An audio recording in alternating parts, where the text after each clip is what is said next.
बिस्मिल्लाहिर्रहमानिर्रहीम। आज की इस वीडियो में मैं आप लोगों को वो वीडियो दिखाने जा रहा हूं जिसमें एक तकरीरी मुकाबले के दौरान सर सैयद कॉलेज की लड़की ने साद रिजवी साहब के ऊपर ऐसी तकरीर की कि जो तकरीरी मुकाबले के जजेस थे, जब उन्होंने साद रिजवी साहब की मीडिया के ऊपर और बोल न्यूज़ के ऊपर तारीफ़ सुनी तो उन्होंने अपने हाथों में जो पेंसिलें थीं वो मुंह में डाल लीं। हो सकता है आप लोगों ने ये वीडियो और तकरीर तो देख ली हो, लेकिन जो सीन मैं आज की इस वीडियो में आप लोगों को दिखाने जा रहा हूँ, उंगलियाँ और पेंसिलें मुंह में डालने का, वो आप लोगों ने नहीं देखा होगा। तो आप लोगों ने इस वीडियो को लाजमी गौर से देखना है ताकि आप लोगों को पता चले कि जब ये लड़की हाफिज़ साद रिजवी साहब की तारीफ़ करेगी और हाफिज़ साद रिजवी साहब जो तकरीर अपनी हर तकरीर के अंदर शेर पढ़ते हैं कि मर जाएंगे, ज़ालिम की हमायत ना करेंगे, जब वो ये शेर पढ़ेगी तो जो जजेस होंगे वो अपने मुंह में पेंसिलें और उंगलियां डाल लेंगे। वो वहाँ पे मैं आप लोगों को तीर लगा के भी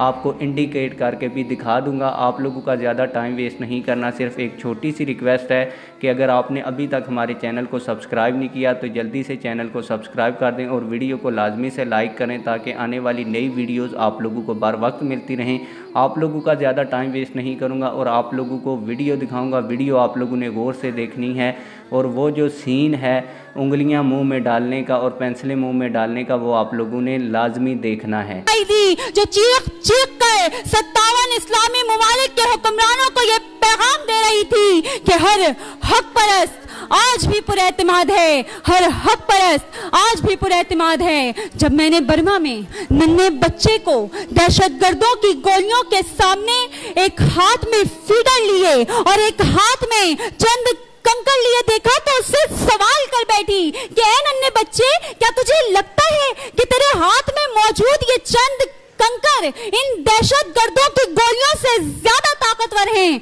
तो वो चिल्ला उठा और फिजा में सदा बुलंद हुई कि हाँ, हर हक परस्त आज भी पुरएतमाद है, हर हक परस्त आज भी पुरएतमाद है। सदर अली वकार हक परस्त आज से ही नहीं बल्कि रोजे अजल से हक बात पर पुरएतमादी और यकीन के साथ डटे दिखाई दिए। कभी मोहम्मद बिन कासिम बनकर तो कभी मूसा अलैहिस्सलाम बनकर, कभी बिलाल हबशी बनकर तो कभी बिलाल हबशी बनकर तो कभी सद्दाम हुसैन बनकर, कभी सिपाही मकबूल हुसैन बनकर तो कभी इकबाल मसीह बनकर, कभी अल्लामा हाफिज साद हुसैन रिजवी बनकर हक बात पर डट कर ये साबित कर दिया कि मर जाएंगे, जालिम की हिमायत ना करेंगे, अहरार कभी तर्क रिवायत ना करेंगे। हम न शेख न मुल्ला न मसाहिब न लीडर, जो खुद नहीं करते वो हिदायत ना करेंगे। शुक्रिया।